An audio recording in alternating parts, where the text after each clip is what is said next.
안녕하세요 여러분.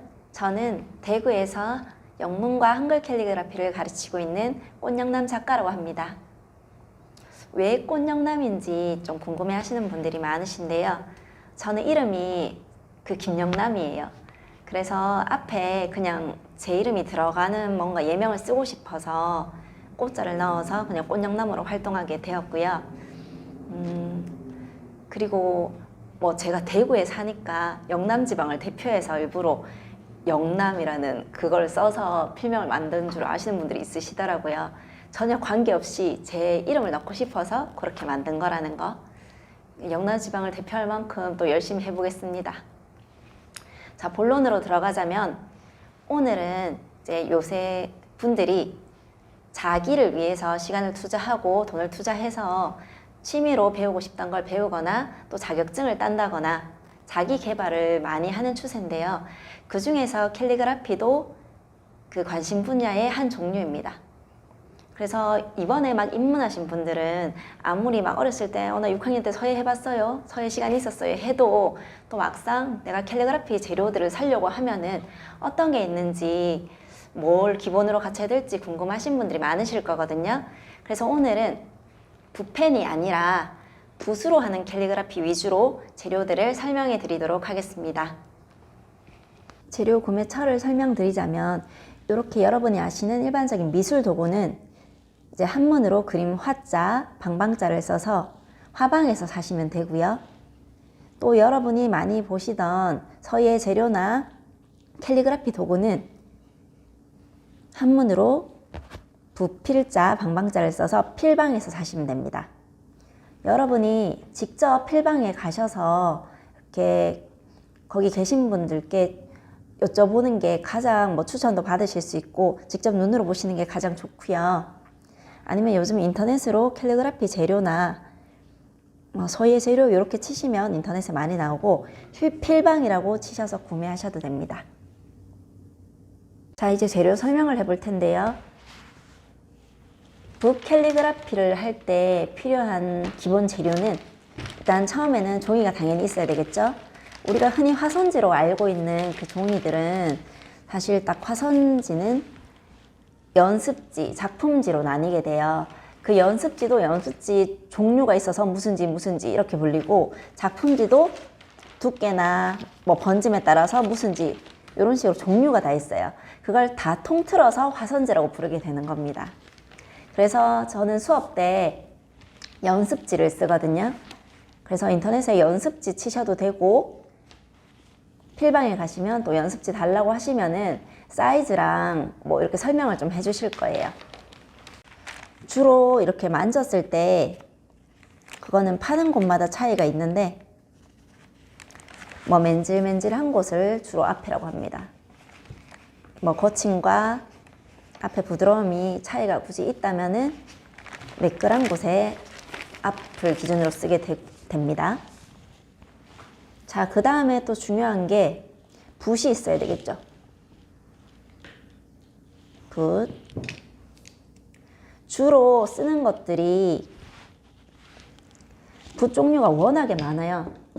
엄청 큰 붓도 있고 작은 붓도 있고 그래서 나중에 조금 더 전문적이어지시면은 크기나 이렇게 재질에 따라서 털의 재질에 따라서 여러분이 사시면 되는데 저는 또 수업할 때 초보자들 처음 입문하실 때는 겸호필이라는 것과 황모필을 쓰고 있어요.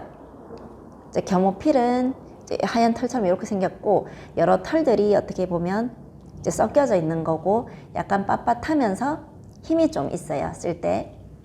그리고 황모필은 여기 황이라는 게 약간 갈색이나 노란색 빛을 띠고요.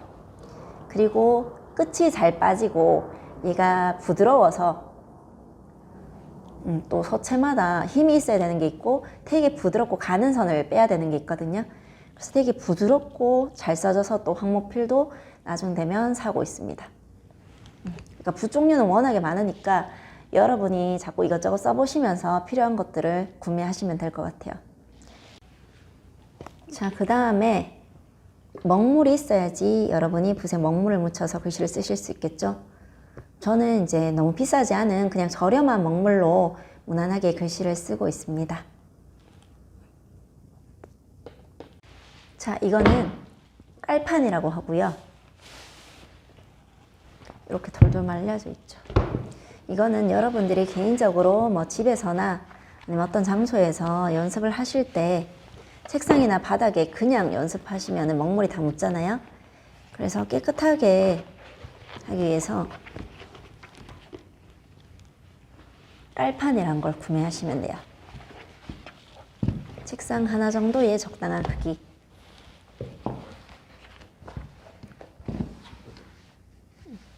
이렇게 해놓고 뭐 연습지든 작품지든 종이를 올려서 안 묻도록 이렇게 글씨를 쓰시면 되겠죠. 자, 그 다음에 종이가 사실 글씨를 쓰면 펄럭펄럭 막 움직이고 불편할 수가 있어요. 그럴 때는 이렇게 문진, 그리고 뭐 서진이라고도 부르고요. 얘로 이렇게 이게 종이를 눌러주는 고정 역할을 하거든요. 그래서 이렇게 눌러서 글씨를 쓰시면 훨씬 좀 편하기 때문에 문진을 이렇게 또 필수로 가지시면 좋습니다. 요새는 이게 이렇게 네모 모양이 아니라 동그랗게 해서 막 정말 예쁜 디자인도 진짜 많더라고요.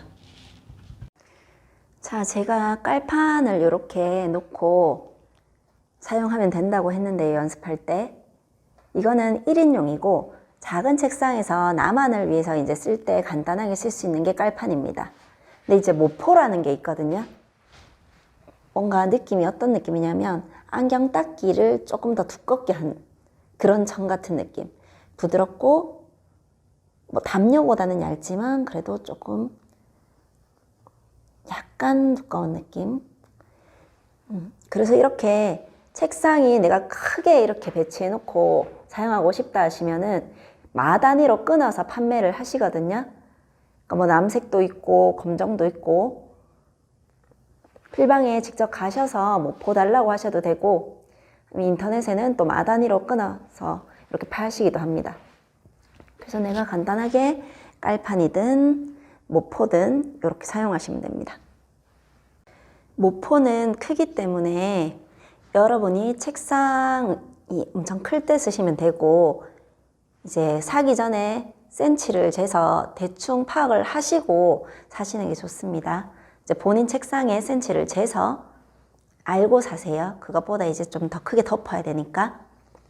그리고 이제 모포가 예를 들어서 이렇게 종이를 얹히면 잘 끼어요. 뭐 이렇게 종이에 가루 같은 것들이.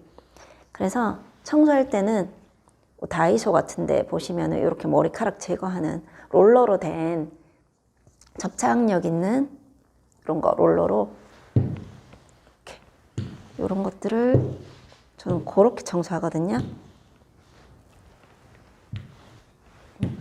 이런 식으로 하고 정말 더러우면 한 번씩 이제 세탁을 하고 있습니다. 자, 그 다음에 이것은 먹물 그릇.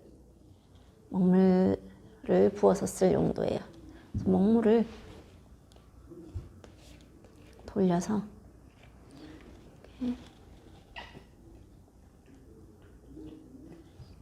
이렇게 담아서 붓에 찍어서 쓰는 거죠. 사실 저는 되게 예쁜 걸 구매하고 싶어서 이제 검색을 많이 해서 되게 예쁜 걸 샀어요. 아니면 그냥 도자기 재질이 있으면은 뭐 집에 저는 막 그릇도 있고 이래서 반찬 그릇으로 할 수 있는 것 같은 종지 같은 걸로도 사용하기도 합니다.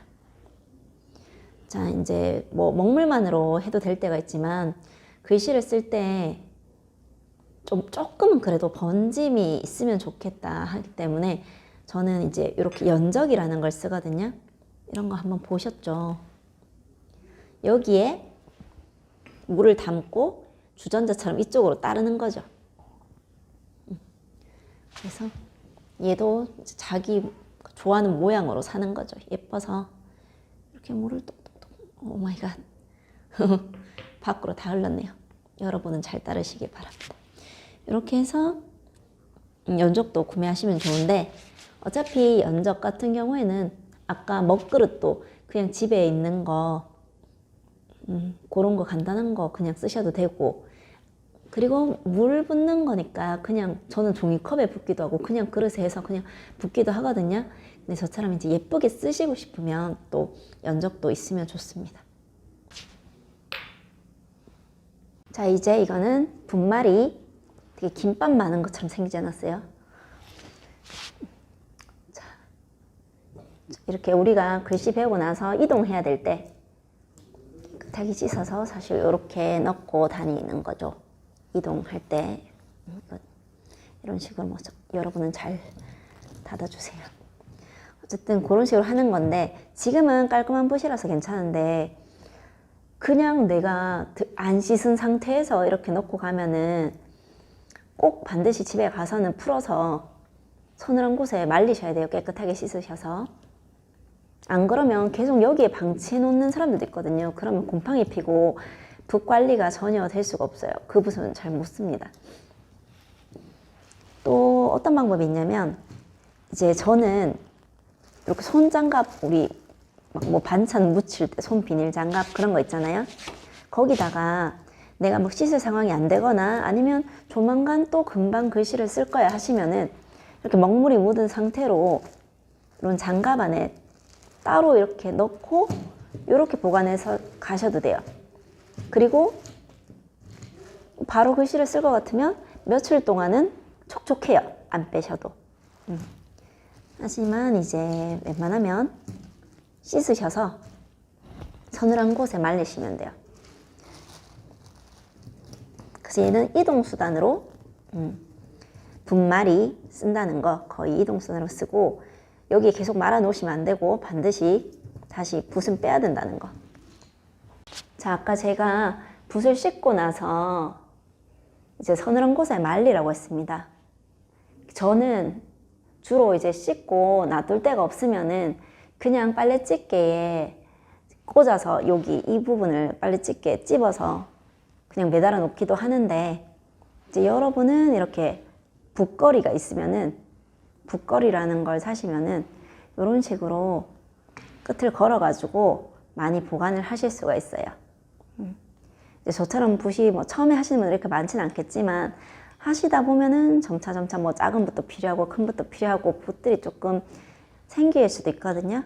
그래서 이렇게 보관하시면은 편하게 씻고 말리시기도 좋습니다. 요즘은 안에 이렇게 캘리그라피 세트로도 구성이 많이 되어 있거든요. 이렇게 가방도 주고 이렇게 목포나 뭐 연습지, 붓 다 들어있는 것들이 세트로 또 나와 있으니까 여러분들이 뭐 캘리그라피 세트 이렇게 치셔서 가방이랑 같이 구매하셔도 돼요.